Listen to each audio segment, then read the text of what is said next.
sent Hold y'all? on. Let me look at it. Yeah, that's terrible, man. What is That's it, man? horrible, dude. Come on, man.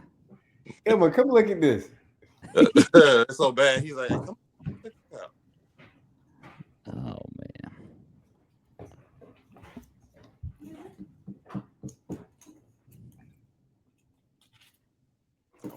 It's supposed to be Wonder Woman. I'm confused. I'm I confused wonder too. who that woman is. See, like I said, What's up with the fishnet stockings too? And so, like, Why? What is the thing on her back? that's a baby. That's a baby. I think it's supposed to be for the next issue that's coming out. Yeah, that's terrible. Right, that's funny. Okay, now I'm gonna need some Purell for my eyes. Okay. Oh, it's bad. Oh my god. There we I go. made a good few. That's fine. All right. Yeah. That's cool. Thank you, Em. You have a good night. Yeah. Oh, I gotta grab that. Okay. All right, Josh, do your thing. All right. Whenever, go ahead. Mhm. What's Yeah, going we're on? recording. Boy Jay with Trey and Doc. Retcon Comics is in the building. Wherever you are, thank you for tuning in. Make sure to like, comment, and subscribe. We appreciate it. We're going to jump right into it and talk about crossovers. Specifically, we're going to be getting into Marvel DC crossovers, but everything is on the table. Doesn't matter what. It could be from Stranger Things and Teenage Mutant Ninja Turtles. We're going to get all into it. But before we do that, let's just hop into the top 3 crossovers. Now, as far as my list is concerned, and I painstakingly had to go through all the crossovers that took place thus far in the comic book industry, I was able to narrow it down to 3. And then I'll go over as far as like why these ones stood out. And then you guys, if you have a list, definitely share so that way we can get everybody involved in, what our personal tastes are. And then, of course, we'll follow it up with one shot. And me and Doc, we kind of touched on it a little bit yesterday via text. That's what you want to call it? But we'll definitely expand on it more as far as the whole thing about crossovers for everyone who could see. As you can tell, this, what prompted this and what inspired this was the recently announced crossover between Batman and Deadpool that's supposed to be coming out in September. And of course, these are 2 names that have mass recognition for obvious reasons, i.e. Batman, he's always the GOAT. As some would say, Superman is my GOAT, but I'm not going to digress. I'm going to move on before, I don't want to straddle the waters when it comes to Batman with Trey, being on here. But, and of course, Deadpool, recently the character had a movie, Deadpool versus Wolverine. So, his popularity just continues to increase. So as far as if you're trying to make a splash and you're trying to, make some noise, since it's been such a long time since Marvel and DC has crossed over, as far as the general public is concerned, there's no better choices than Batman and Deadpool. But let's go ahead and drop into the top 3. So starting off at number 3, mine is Teenage Mutant Ninja Turtles and the Mighty Morphin Power Rangers. So you got to understand that when this crossover came out, it spoke to the 10-year-old in me who was getting up in the mornings and just watching those episodes of Mighty Morphin Power Rangers. And then can't remember if Turtles was in the Saturday morning lineup, but I know that they were definitely part of my cartoon my cartoon lineup in my life. Like as in Halloween, when we used to celebrate Halloween, me and my brother, we wanted the Mighty Morphin Power Ranger gloves. They were the action gloves that you put on and then you do, and it actually made the sound, but you had to throw your fist as hard as you could. And of course, I got a whooping that day because me and my brother played a little too close, and then I clocked him in the head just to get the sound effect. And but I digress. So I don't know if anybody. I don't know if that was a mistake. And I'm going to stand on that until the day I although he did break my Will Smith action figure. And there you go. But those are totally unrelated. And I'm sticking to it. But with Yeah. crossover, it was pretty cool, to get to see the interactions with the Turtles and the Power Rangers. I think it started off, and Doc, I don't know if you read it, so keep me honest. I think it started off with Tommy being kidnapped by Shredder and the clan, and then in all traditional crossover fashion, you got the two heroes or the hero teams going at it at first because of misunderstanding, and finally they figure out, okay, we're on the same side, let's work together, yada yada yada. But I love the fact that the Turtles were able to get the power coins at one point, and then they had their own Power Ranger suits, and then we have the Power Rangers who tapped into their ninjetti or whatever it was that they did back then. But I definitely like interactions with them, and then you had Shredder and Rita and their hilarious dialogue between each other, like who's the biggest, who's the baddest, yada yada yada. But I really was chomping at the bits of that crossover, so that's why it was on my top 3. But it was number 3 as far as crossovers is concerned. And the second one that came in my list was the Justice League of America and Avengers. There was a mini series that came out a while back. I think it was 4 issues it ran, and the artist, his name escapes me. I don't know if it was George Perez. George Perez, I believe. Thank you, and I believe he passed away from numbers. So, but it was really good because you have this. So apparently, it was the main villain was Krona. He was a rogue Owen from Oa, and he was playing judge, jury, executioner of universes, like they don't deserve to be, yada yada yada. And then this is how we have the crossover with the Avengers and the JLA. One of the big highlights of that was Batman and Captain America beginning to square off with each other, but then they found themselves that they were evenly matched. Now, isn't that interesting? Evenly matched. You have a super soldier with super strength saying that he's evenly matched with a man who has no super strength whatsoever, but yet his power is his mind and his strategy and the way that and plus he's an excellent fighter. I mean, plot armor. I'm sorry. Oh, what was that? What was that? I don't think that hurt that. Go ahead. I digressed a little bit. Go ahead. But the good thing about it is they stopped. They literally stopped, you know what? Let's just observe the scene. Like something's happening. Somebody's playing us against each other. And then a bigger highlight was where they finally all came together and then they joined forces and they fought against Krona and his massive army. And we got to see Superman lifting up Mjolnir with Cap's shield. And of course, Superman is worthy. I mean, why wouldn't he be? But I feel like some eyes rolled a little bit when I said that, probably out there. I mean, no. Oh no, not to y'all. I'm talking about like people out there like, worthy. Like, why wouldn't he be worthy? Right. But, I agree with that. But what I loved about it as well was the illustration. So you have the panels, and they were very small with each page, but it had to be because it was a massive fallout of the two teams fighting at first. And you had to be able to do that to capture. So shout out to George Perez and the writer that brought us that. But it was not number 1 on my list. Number 1, it was Spider-Man and Batman. Now, Spider-Man and Batman, this one was drawn by Mark Bagley. He's pretty much a staple when it comes to Spider-Man. He's done Amazing Spider-Man, Ultimate Spider-Man, you name it. He's done it when it comes to Spider-Man. And we have the main villains, which were Carnage and the Joker. Now, the way that this, again, as we know, and this is the theme when it comes to these crossovers, the heroes will butt heads at first, over misunderstandings, and then after the misunderstandings are clear up, they join forces against the common enemies. What I liked about it was you had Spider-Man, who of course he's witty, he has his banter, and then you have Batman, who is complete opposite. He's not a jokester like that. He's very serious and stoic. But I really think that when you have opposites working together, it really plays well as far as the dialogue and the adventures that it can have. And then of course they teamed up against Carnage and the Joker and then took them down.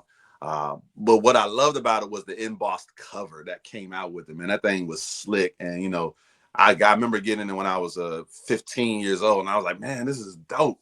I'm a sucker for those covers, so that's probably why half my money when I was buying comic books went into the cover as opposed to the story, which is not good at all. Right. But I learned. I'm older now, and I know the story absolutely matters. Which is why, you know, and we're going to get into it, which is why I feel like Batman and Deadpool will work, since it's that type of dynamic. You got the goofy, one-off, schizophrenic comedian, anti-hero, and then you have Batman who don't mess around like that. So we're going to see when it comes out in September. But that is my top 3.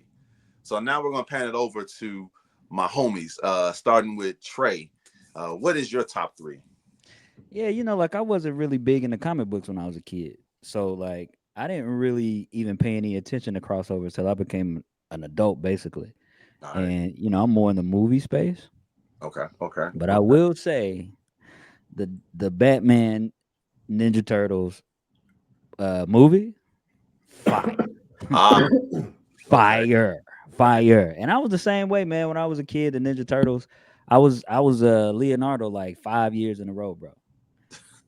And I didn't have a real costume. I had like a backpack, like some socks with some eyes cut out the thing. But I was Leonardo, and and Batman, dude. To me, it got no better. And as an adult to be able to kind of watch that and live out some childhood, you know, ideas and thoughts and fantasies and stuff through that was pretty cool. But I wasn't really big into the comic books when I was a kid. So I know like the Avengers and JLA crossover that happened in the early 2000s. And from what I remember, that was in the works from like for years, bro. Like they started the idea of that JLA Avenger crossover in the late 70s, early 80s, and it kind of came to fruition in the early 2000s. So that's a big deal too, right? I mean, for everybody who wants to see, you know, I'm a DC guy, obviously, but I would love to see, you know, Superman and Thor matchup, or Superman and the Hulk matchup, and Batman, and for me it'll be Batman and Captain America. I would love to see them match up and see how they go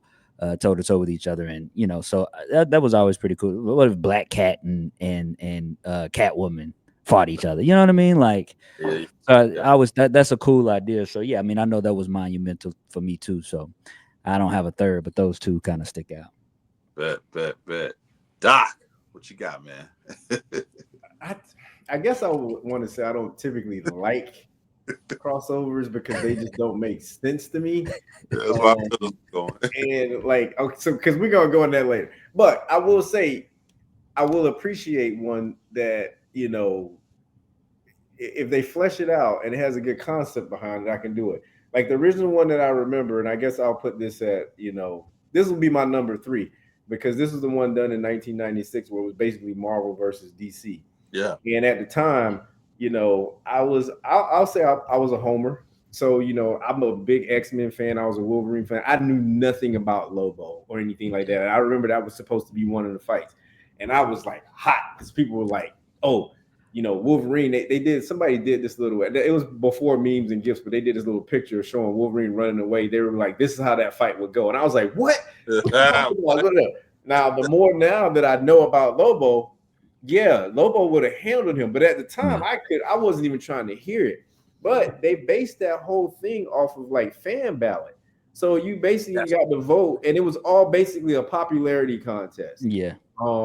Which to me then was trash because you had these fights that make sense. Like Wonder Woman went against Storm, and as much as I love Storm, at one point I think Wonder Woman did something like she was like, "I'm not going to do something," because I think Thor's hammer became available to her, and she was like, "I'm not going to use this or whatever." And then Storm just freaking lit her up with like, so it was just stuff like that. But at the time, we talking about Storm, so she was more popular than Wonder Woman. Right. And I think Hulk went against Super, but okay. Yeah.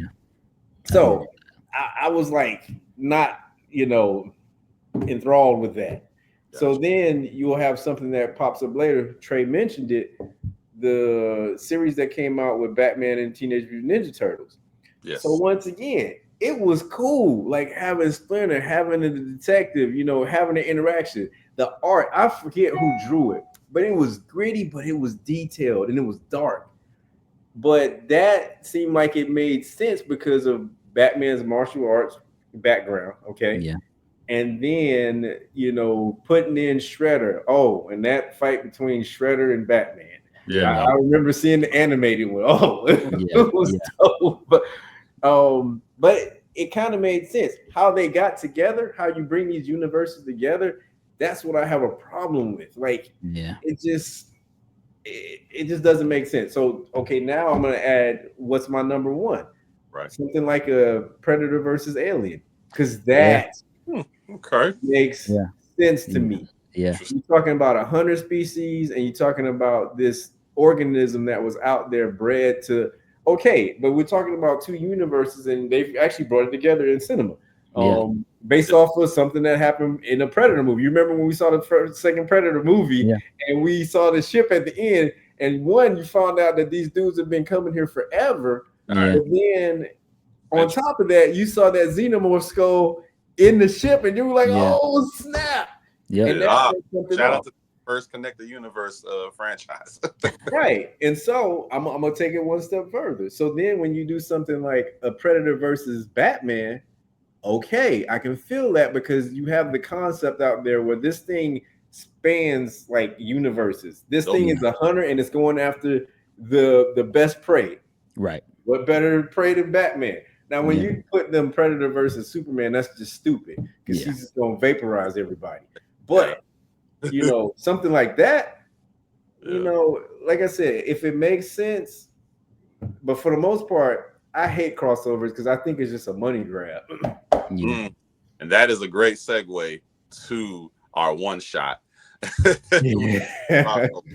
Now, I had to do my research and some studying, and I found that the first ever Marvel DC crossover was Spider-Man versus Superman. See, of course, in the mind of all comic book fans, so one side. You know, but this was something that fans, as from my research was pulling up, that they wanted this, and you know, the artwork and just of popularity, you know, and then the Treasury edition, of course, it really made like, hey, wow, this is really happening. Spider-Man versus Superman. You know, I believe it was Dr. Octopus and it was Lex Luthor or Parasite. I can't remember on top of my head, but it caused a level of demand, right? And so because of that, we started getting more crossovers. We got the Hulk crossing over with Batman, which of course you can, again, in your mind, unless you're die Batman fans, you know, that doesn't make sense. But if you actually read the pages, you may roll your eyes to it, how Batman is able to exploit pressure points in the Hulk, which is allowing him to knock the wind out of him with one kick to the gut. No, that's what I'm saying. It's ridiculous to think the Hulk would win. No. Wait, what? I'm out. I know I had to pause. Do you know my head just exploded when he finished that statement? I can't believe that came out of it just exploded out of your mouth, and that's just crazy. And it's okay because I know that's okay. No. It's okay because I understand Trey. Anyway, but anyway, go ahead. Anyway, but you have those that happen, and then of course there was a ramp up in the 90s, you know, Spider-Man, Batman, and then every time they did a crossover, it always be two. I guess, you know, which is what's happening with Batman and Deadpool and Batman. You know, DC get their one shot, Marvel get their one shot. We had that with Spider-Man and Batman, Spider-Man. Oh, because they just did it with Spawn, not too long ago. Batman and Spawn. Batman. Right. Yeah. I thought it was I forgot about that.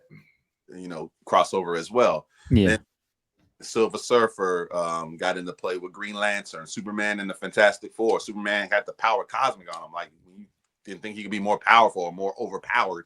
They made him with the power cosmic. So we have all of these crossovers. So, and Doc and I, we are. It does seem like we are on opposing sides. We are. I love the part of it because it's entertaining, right? I mean, you know, you get to delve into this. You can see how each character plays off of another, right? I can't enjoy it because I'm like, no, this doesn't make. But I'm sorry, I interrupted. I'm sorry. All right, that's the segue to the question. So the question is it just a money grab, or is it okay to be entertained? Sure, it is okay to be entertained if it's not a money grab. if you truly believe in this and you write something and come up with a plot and the way that this happens, it's like zombie movies with me. Okay. Like one of the best zombie movies I think out there is Zombieland. And one of the reasons that is because it had a level of lightheartedness to it, but it had something that I'm all, you know me with medical stuff. I've said on a number of times when somebody do something, I'm like, I can see how that can happen. So they basically turned mad cow disease into mad human disease. And it wasn't necessarily an undead thing. It was more like a virus. And if you know about prions and what they can do to like human, like you can't even touch it. Like we once had a brain in the gross anatomy that was liquefied. They wouldn't let us with gloves or anything touch it because they could have prion disease, which can mess you up like just by contacting it. Not prion disease, but prion. But yeah, so that made sense to me. And then all of the little things that they did along the way, it was like, okay, so if you do it and you flesh it out and it makes sense, you know, yeah, I can find. But I don't think they do that. Like this right now, I just see Batman, Deadpool, like just how it is behind your head. That's all I see because it doesn't make sense to me. Batman doesn't have time for Deadpool and his shenanigans, bro. Like, I don't see how that could be like thrilling or any type of like captivating storytelling right there. Like, I even asked you the question. I was like, Josh, when have you ever had just recently? And I was like, and I know your list. I know what you've been reading for the past couple of years. He came back with some stuff that he read in the past. In my defense, that was before you. that was fine, and that was fine. But you had something. But since then, since I've known you, I have not seen you pick up one thing that was Deadpool. And so I'm like, when was the last time I read something that was Deadpool related that had me going, wow, that was captivating storytelling right there. Yeah. You know, the funny thing is, like, Batman. yeah. I kind of agree, and the reason I agree is not because I don't think you can be entertained. I agree that usually money grabs are not entertaining. If you make it entertaining, if you make it a good story, if you make it make sense, sure, right? I think that's fine, but I think that's a problem. I think that's the problem with that stuff. They just mesh this stuff together to get money, and it's not well thought. I agree with that, actually, but I do think it can be entertaining if you do it well.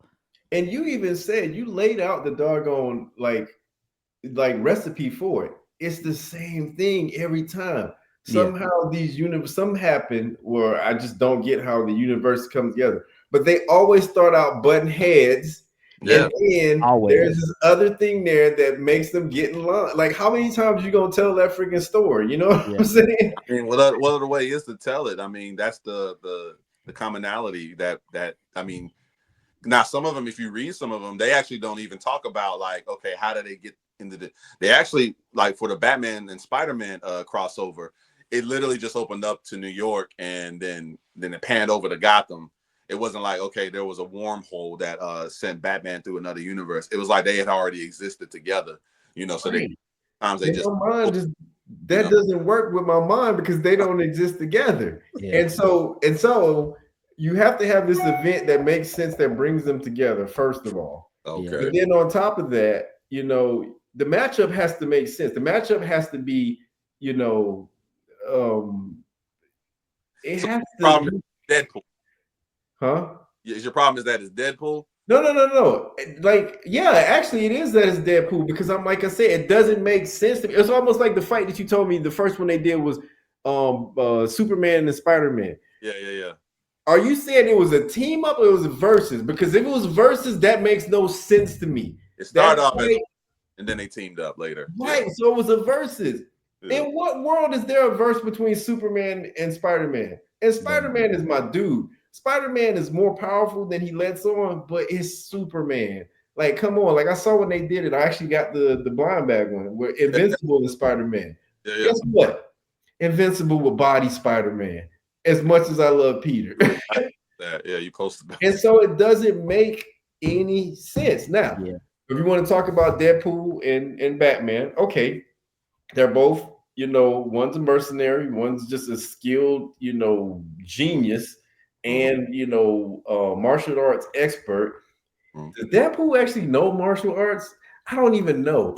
He's versed definitely fighting martial He arts. knows how to fight with swords, but I don't necessarily know if I've seen him use technique like Batman. And so then you talk about somebody who is, brooding and purposeful and, the detective, the just prototypical detective, and somebody like in his ear all the time yapping and doing stupid stuff. What is appealing about that? So right there, that's going to lead to another question. So, and you kind of already expanded on it, but I actually want to hear both you and Trey drop some names on what would be a great crossover. So in your mind, since Batman and Deadpool is like definitely not what you're feeling. Not cohesive at all. What is your ideal crossover? Like, let's talk about two characters or two. Does it have to be Marvel and DC? No, it can be anybody. And let's talk about writers and artists. Like, what would be your ideal crossover? Okay. I'll let Trey go first. I've been yapping for a second. Yeah, I think that's interesting. See, the thing is, for me, if it's not Marvel DC, then to me it's just gonna be hard for it to make sense. It's tough. Okay. Yeah, because it's like, because even in because DC, everybody is like these god-like creatures, right? Yeah. So like, I mean, who is Superman gonna fight? Thor, or the Sentry, or somebody like that. And I still, so many Superman prototypes. Yeah, you know what I'm saying? So, yeah, I can see him fighting Silver Surfer. But it's also, if you maintain the characteristics of the character, Superman would only fight you if he thought you were a threat. True. So now you have to present one of these characters as a threat. And if that's the case, I could see him being introduced to Silver Surfer and thinking he's a threat. Yeah. But Superman is, at the end of the day, he's a brute. His solve for stuff is just to go in and break stuff. But he's also like a softy, and he also doesn't really want to hurt anybody, and he also is like hyper aware of the fact that he's so much more powerful than people that he will hold back. And I mean, look, I love Batman, but that's the only way Batman ever gets the upper hand on Superman, and Superman holds back on him, right? Thank you. You just pretty much proved why Batman technically would never win against Superman. If no, he wins. That's Superman's fault. Quit being a punk. Quit being a punk. This should not be a debate, yet it's always a debate. Yeah, always. It's easy, but Trey got a point. Like, until you squash it. Yeah, I mean, even like in Hush, when Batman and Superman was like, he was like basically evil Superman, and still wouldn't just put him out. He even said in that line the difference between what he said between me and Clark. I got that book, by the way. I love that book. Yeah. I'm surprised you're not reading Hush too, by the way. Anyway, he said something about that's the difference between me and Clark. I'm not nice. I'm like, oh wow, okay. Like, and there was also a point there where Batman punches him with the kryptonite thing on, and he was like, "Man, if I hit him one more time, my hand is gonna shatter." Right. So it's like it. So then, who do you have fight? So then it's like, okay, Batman and the Punisher. They had that. They did that. They did that. Right, but it's you like got somebody who has no qualm with killing. Yeah, you have somebody that has no qualm with killing, and you have Batman who holds back on killing. Yeah. So that makes sense. Ain't that Deadpool? Deadpool kills. He does kill. The problem is, I just feel like he's annoying. But I mean, to me, that's Batman, Guy Gardner. That's like Yeah. And it's and this is why we're like limiting this to heroes. You know what a great crossover would be? What's that? Darkseid and Thanos. 100%. Woo! Yeah, that's. It'd be great. Goku versus Superman. No. I've seen no. That we need Superman being stretched to his limits. We need Goku to alter. He can't stretch. Goku can have a hole punched in his chest, and he has some solar flare that Superman. No, If he solar flare Superman, what is that going to do, Josh? Power. Up solarly, and that's a new word, by the way. Yeah. Okay, that's fine. I'm gonna make a shirt out of it. If he uses a solar flare on Superman, he just bumped him up, bro. Dude, Superman can literally punch a hole through space and time. That's what he's gonna body Goku. You think so? No. And I don't love Goku. Like Vegeta, I wouldn't even put my dude against Superman because I'm like, I don't want him to take that L. Yeah, like really, honestly, Superman would have to be, and it wouldn't be fair for Superman. He would have to be like Scarlet Witch or Doctor Strange or somebody like that who has a shot, who has something that weakens Superman. That's the super problem that they have because, and as you brought up, Doc, the crossover of Predator and Superman, Superman versus Predator and Superman versus aliens. It was always something that weakened Superman in order to make it not seem like it was a one-sided fight. Because if you think about Superman, like Superman can take him out in the quickness of a blink of an eye. He can nuke them all. Yeah. And so the issue is you have this brilliant horde species in Alien, just this perfect weapon, but they're not smart enough to be carrying around like kryptonite. So no, that fight is done, and their acid is not going to do anything to him. It just isn't. No. But here's the other thing too. The Predator, as much as I'm like, okay, they will say I've been observing this dude for a while, and he has this. So they would come up with a slew of freaking weapons that were kryptonite based. But the problem is a canister and his kryptonite thing. How it affects him varies too much. Yeah, like it's supposed to be something that he's not immediately weakened by it. You know what I'm saying? Like it has an effect, but it takes a while. But you have these instances where once again they don't know what they want to do, where it's almost immediately and he's like a mortal person, okay, versus wearing him down. You know what I'm saying? Yeah. So what is your ideal crossover? With who? With Superman? No, period. Yeah. Oh. My ideal crossover, like I said, I'm gonna probably go with the villain thing. Because I want two people who give like a rat's crap about nothing. So one cares about the anti-life equation and the other one cares about death. What? So since they done that, like, can you think of any other villains? Like, I don't know, maybe Joker, or like who's really a top tier villain in Marvel? What you think? Like Norman Osborn, I think that would be great. Joker and Norman Osborn. I just think I actually like the Carnage. I like that Carnage and Joker because they're both freaking psychopaths. Yeah, that was a good matchup.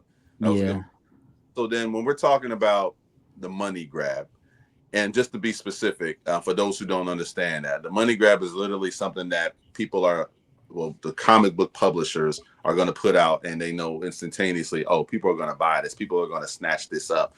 And sometimes what happens is with these money grabs, there's not any substance into the storytelling. It's just a mashup, and then that's it. That's what your $4.99 is worth, or with this book, probably going to be $5.99, probably $6.99, probably $6.99, which people will go ahead and buy it up.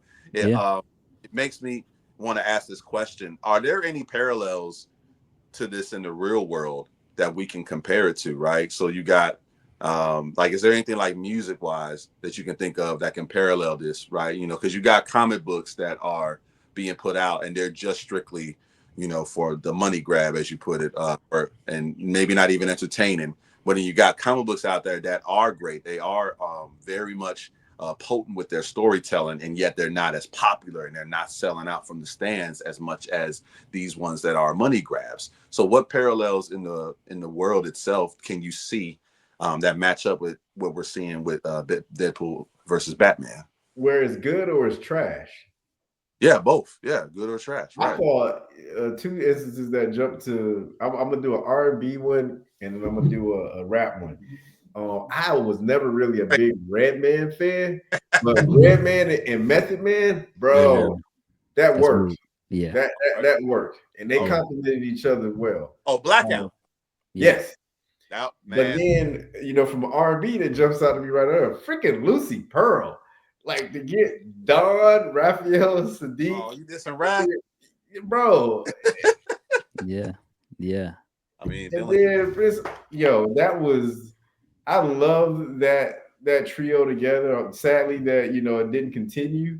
Yeah. But that was beautiful to me. Yeah. And they made great music. So those are my two instances where that kind of worked. I know there's probably something where I was just like, ooh, that was bad. Those weren't money grabs to you. No, not at all. Okay. Because I wanted them to continue, and they broke up. You know what I'm saying? Mm-hmm. I don't think Red and Method broke up. Like that wasn't the thing. That just life happens. You get older. But the world broke up. Yeah, I think he said that too. Like, they not beefing or nothing. It just nah. Yeah. What you got, Trey? Thanks. I mean, it's this is a sign of like yesteryear, but greatest hits albums were money grabs. Okay. Yeah. Because I'm gonna go buy an album with all the songs, and I already have the albums anyway. Wow. Right. I just don't have to fast forward. Yeah, right. I just started skipping it. And then it got to the point where it was like, and we're gonna give you 3 more songs, brand new songs that you never heard before. Yeah, that's right. And the remixes, and yeah. I'll give you another one. All right. The way people tour nowadays, where it's 16 people on a show. Yeah, it's just a money grab. It's none of those one artist can draw enough of a crowd. So we got to put 16 of us together. Ooh, like the Millennium Tour. Oops. Well, I think I might have been on the Millennium Tour back in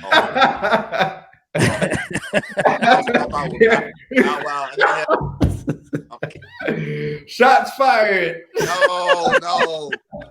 But insert foot and mouth for real. You see Trey's eyes? Trey was like, wait a minute. It's been a while, but I was. But yeah, I mean, but you see it in movies all the time. Yeah, you see it in movies all the time. Ensemble cast movies, like the Expendables. Yeah. They just threw every action hero together. How it didn't matter that they were ancient. It doesn't matter. They put them all together. Didn't matter. Dude, I'm gonna be honest. Some of the latest superhero movies have been money grabs, right? Like, oh yeah, okay, good. Like, honestly, I'll be honest. Batman versus Superman was a money grab. Yeah. It just wasn't time for that. But I mean, it still did close to $900 million in the box office. So yeah, but the amount of money that they spent for it. Always talking about that doggone fight, like forever. Yeah. I mean, there were things about it that were good, but even that being the next movie after Man of Steel, the only reason they did that was for a money grab. They were trying to I think they were trying to catch up to the success of Marvel. At that point, Marvel was dropping $1 billion movie after $1 billion movie after $1 billion movie. Yeah, true. So then this is interesting because I think about the music angle, right? So, and Doc Trey will attest to this. Back in high school, I was a big Jay-Z enthusiast. Dude couldn't go wrong. And I'm not that no more. I'm wiser, I'm older, I'm different. And so, but Jay-Z. Well, I'm just saying that because I remember Hawaiian Sophie. So that dude has never been that dude to me. Go ahead. I'm sorry. But here's the thing, and this is going to speak to the comic book Batman and Deadpool, right? So Jay-Z couldn't do no wrong in my eyes. And then we have Jay-Z versus Nas, right? We have a battle that's pretty epic because Nas, he did destroy Jay-Z, round for round. But you couldn't tell me that because you're a homer. You know what I'm saying? Like, he tried to talk about how he tried to be commercial and it failed and it flopped because we associated Jay-Z with being commercial and he was so successful at it. And he put out those commercial songs, which you can consider those money grabs too, because people are like, oh yeah, it's a club song. Oh yeah, he going hard. Then you got Nas, who is more deep thoughted with his lyrics, and he's more, more of a conscious rapper, right? And so what happens is that it's about the demographic, right? So now let's go ahead and bring in the Batman and Deadpool. We got a demographic that would love this, Sure. Maybe so the question is, does it matter if it's a money grab if it's still pleasing the people who want to see it, right? Yeah, because I think people are weak-minded. Whoa. I do. I just do. I think they're like, I don't want to use lemon because that's a misnomer, but I just think that, you get caught up in the glitz and glamour, there's really no substance to it. Like it's just trash. And so no. I'm like, okay, I'm gonna use this example because as much as I had issues with Tupac, but it was because he kept sending mixed messages. Like in one message, you have Brenda's got a baby and dear mama, and then we know the other, side to that. So when he went over to Death Row, as much as everybody like loved it, their styles did not complement one another to me. I just wasn't feeling it like that. I mean, I know he switched it and he was, doing the more I don't know who their DJ and the producer was, but it just I was used to his East Coast vibe and what he brought to the table with that. And that just seemed more complimentary to his way of flowing than him being with Snoop and all of them. Like it just never really worked for me. Being commercial is. So what are you saying? Don't be commercial? Because I'm always gonna say don't be commercial. Yeah, but it's only because commercial at this point just doesn't have substance. Right. Like that's what commercial means. The lack of substance. Right. That's the problem. That's the problem. So what you're saying. So like, okay, so let's take it to the movies, for example. Not just the Marvel movies, but movies in general. We see movies where the critics just tear a new one into these movies, yet they do massive success in the box office as far as audience are concerned. Then you have those movies that are so critically acclaimed and they'll win the Oscars, but they don't really bring in the money in the box office. But for those who are tied to it, it gives them their accolades in acting, right? So is there not a balance? Yeah, there's a balance, but here's the problem, right? I'll go back to comic book movies, and I'll use Marvel. Marvel figured it out in the beginning. That phase 1 and phase 2 was great. Oh, yeah. It was great. No arguments. And then all of a sudden, it became cash grabs. It became popcorn movies. It became lack of substance, silly storylines, the same storyline for every movie that they put out, right? Right. And then what happens is it's really disrespectful to your audience because you have decided that your audience is dumb enough not to care or to notice. But what happened with Marvel over time is now they put out Thunderbolts, which the consensus on Thunderbolts is it was a great movie. It really didn't do well at the box office. Right? Correct. It didn't do well. But what happened is Marvel bet wrong. They bet wrong. Okay. And they, in my opinion, disrespected the audience by putting out garbage. And now when they actually try to get back to making good stuff, nobody cares about it now. Right. Right. They got to build that faith back. They have to trust. And hopefully enough, this movie got enough accolades and like word of mouth that people will start going, okay, let's check this out again. Yeah, man. Like you ever, Shawshank Redemption, right? Yeah. It's widely considered one of the greatest movies ever made. Right. Bombed at the box office. Right. Bombed. But the legs came from after people started to watch it on TV. Somebody got VHS and started talking about how great it was. And now it's become recognized as what it is. So the thing about substance is that substance may not have the same immediate impact, but it tends to have a longer run. Right. That's good. That's the importance of it. That's good. Right. I think and just end the note on that because that I don't want to follow that up. Mic drop. So please, everybody out there who is listening, see substance. See what happens when you have substance. Nothing else you can do. Bookshop owner himself. Choose the books with substance. Right? Yeah, and that's the thing. People will tell you all the time, like, I don't put my name on everything. I will say that, look, I put stuff in there's stuff where I just won't buy it. And the customer has to like go, hey, I want this and I'll get it for them. I do not buy any and everything for the shop.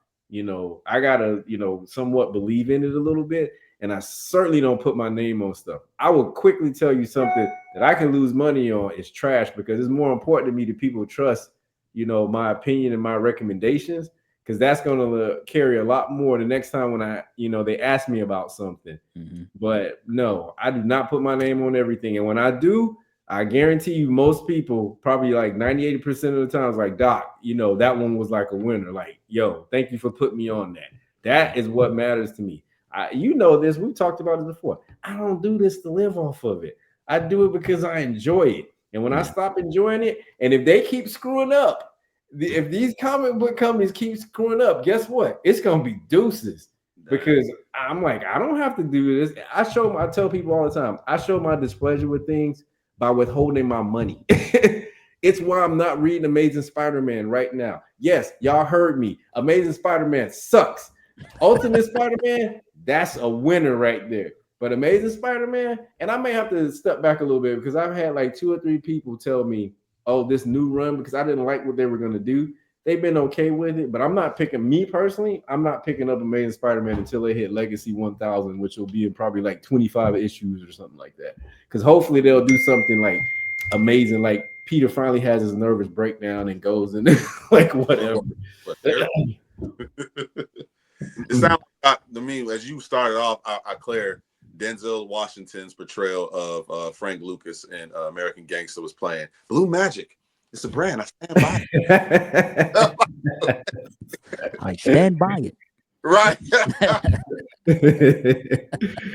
Oh man. So listen, let's end it off with Doc telling us what is coming out. Not, you know, the one book behind me, but what is the books that you put your name on, other than Ultimate Spider-Man? Anything new, anything fresh that people need to be on the lookout for?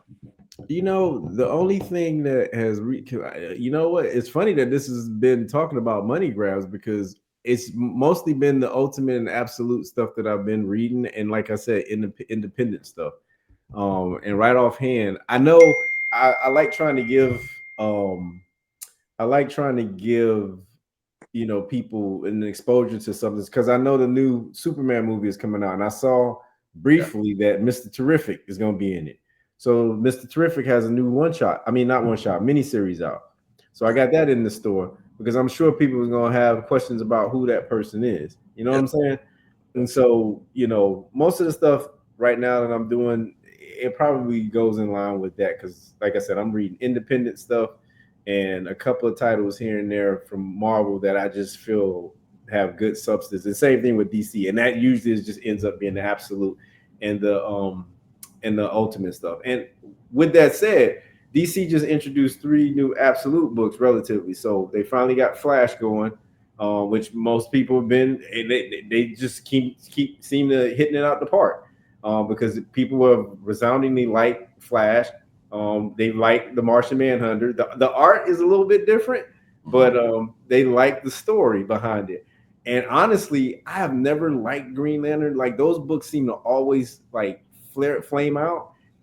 One of the customers was like, Doc, I think you need to read this Absolute Green Lantern. And sure enough, it is a different take. It is fresh and it is cool. They have right? Huh? Joe, the girl. Yeah. So Joe is they're all 3 of them. Joe, and Hal, they're there, but it's different.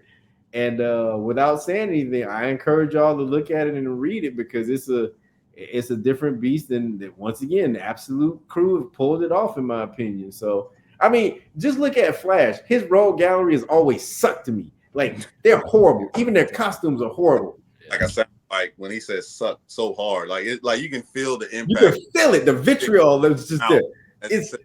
But these dudes that are in the Absolute, I'm like, okay, I can rock with these dudes.